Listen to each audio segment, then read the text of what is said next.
76 juta ton sampah tiap tahunnya dihasilkan di Indonesia. Kali ini mengakibatkan Indonesia menempati urutan kedua sebagai penyumbang sampah terbesar di dunia setelah Tiongkok.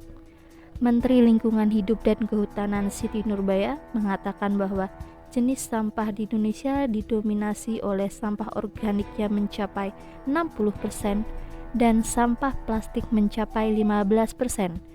Pernahkah kita menyadari berapa jumlah sampah yang kita gunakan setiap harinya? Permasalahan sampah di Indonesia amat menarik. Di saat negara kita sibuk mendapatkan tumpukan sampah dari rumah-rumah yang tak kunjung usai, kini ditambah lagi dengan pemasukan sampah import ke negara kita sendiri. Sampah yang kian membludak membuat kita terbelalak akan dampak akibat penanganan yang tidak tepat dan pengguna yang tidak bijak baik oleh pemerintah dan masyarakat itu sendiri.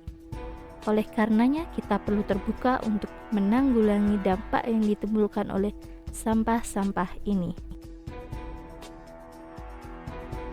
Laut merupakan penyedia sumber air dan oksigen. Di luar dari peran pentingnya sebagai jalur perdagangan dalam perkembangan ekonomi dunia. Bahkan ada yang mengatakan laut adalah paru-paru bumi yang terlupakan. Laut menjadi sumber penting dari berbagai jenis bahan makanan dan pengobatan, serta merupakan salah satu bagian utama dari biosfer bumi. Pada kenyataannya, tidak demikian.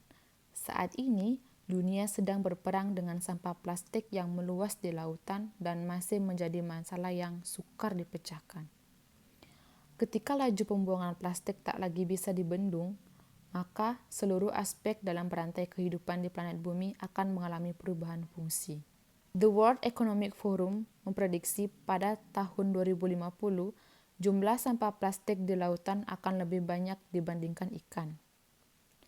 Bicara soal dampak yang ditimbulkan dari sampah plastik di laut, tentu ada banyak sekali, di mana sampah plastik akan merusak keseimbangan nutrien di laut, membahayakan keselamatan hewan bawah laut, merusak ekosistem terumbu karang, mengurangi populasi fitoplankton, mengancam eksistensi burung laut, membahayakan kesehatan manusia, berdampak buruk pada perekonomian dan juga berpengaruh terhadap perubahan iklim di bumi.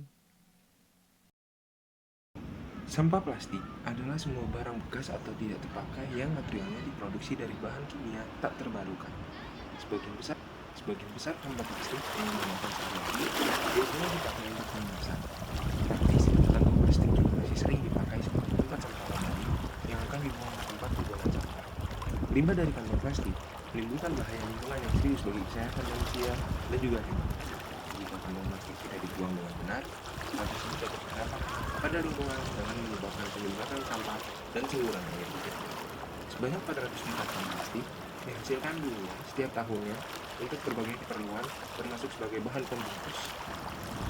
Pada tahun 2019, 97 juta ton dihasilkan dunia setiap tahunnya untuk berbagai keperluan, termasuk sebagai bahan pembungkus. Pada tahun 2019, 97 juta jenis sampah dengan berat total 10 juta kilogram ditemukan di laut. 9 dari 10 jenis sampah terbanyak yang mereka temukan berasal dari plastik. Pada 2019, Indonesia memproduksi 175 ton per hari. Metode yang dilakukan untuk mengidentifikasi sampah menggunakan citra satelit yaitu menggunakan metode transek sampah dengan ukuran 10 x 10 meter. Dibuat 3 buah transek sampah dengan masing-masing transek memiliki jenis sampah yang berbeda. 1 transek sampah full organik, 1 transek sampah full styrofoam, dan 1 transek sampah full botol plastik. Kemudian transek ditarik ke arah laut untuk mewakili keadaan pencemaran laut. Penarikan transek dilakukan pada saat satelit lewat, agar transek dapat terlihat oleh satelit. Transek berukuran 10 x 10 meter yang dipasang tersebut kemudian akan menunggu satelit melewati daerah tersebut. Satelit yang digunakan adalah satelit Sentinel-2B. Satelit tersebut diketahui melewati daerah tersebut dengan mengetahui jadwal orbitnya.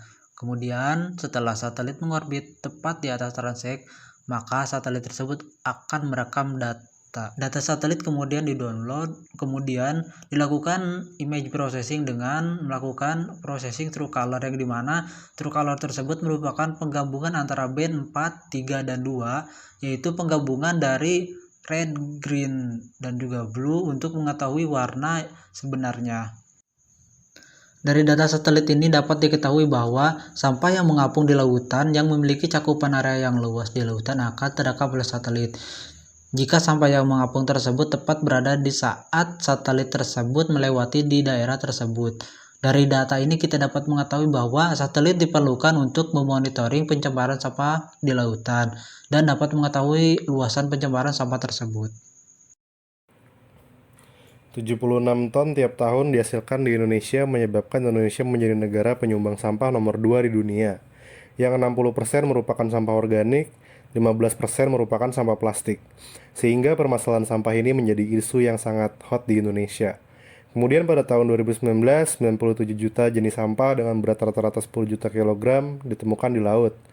Kemudian untuk mengatasi hal ini, dapat digunakan metode transek sampah dengan ukuran 10 x 10 meter, dibuat dengan 3 buah, masing-masing jenis sampah yang berbeda. Yang pertama ada sampah organik, yang kedua sampah styrofoam, dan ketiga botol plastik. Kemudian transek ini ditarik ke arah laut untuk mewakili keadaan pencemaran laut. Data dari satelit ini, sampah pada transek akan terekam oleh satelit. Data satelit akan di-download dan dilakukan image processing dengan true color digabungkan dari band 4, 3, dan 2. Sehingga satelit dapat digunakan untuk memetakan cakupan wilayah sebaran sampah di laut.